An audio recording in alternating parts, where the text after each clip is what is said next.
ঈশ্বর মানুষ হয়েছেন, মানুষ এবার ঈশ্বর হবে।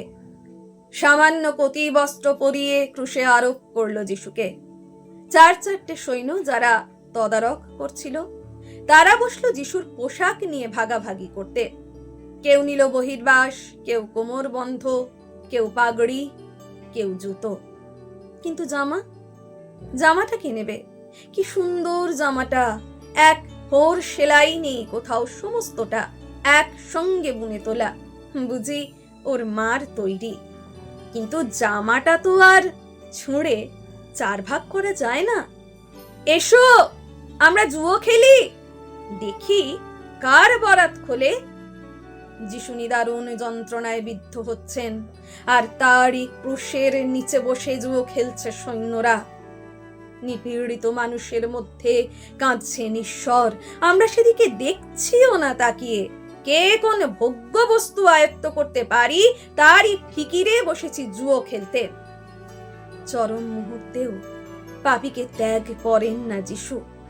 চরম মুহূর্তেও তিনি পাপীর প্রতিবেশী, একেবারে বাস্তব কাছটিতে।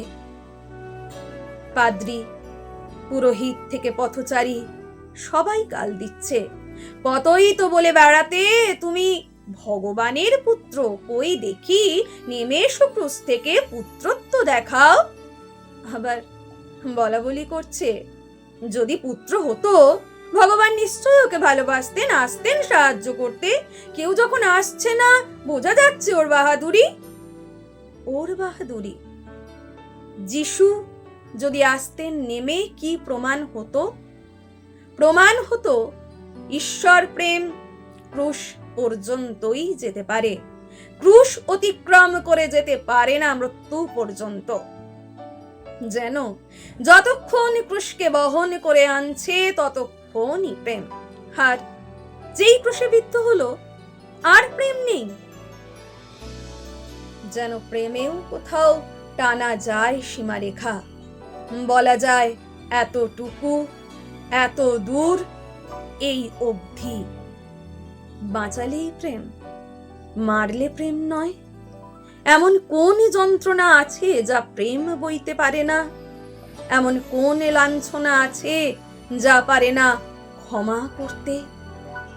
যিশু হঠাৎ আর্তনাদ করে উঠলেন, হে ঈশ্বর, তুমি কেন আমাকে ত্যাগ করলে? এ কান্না তো আমাদের কান্না, এ নালিশ তো আমাদের নালিশ।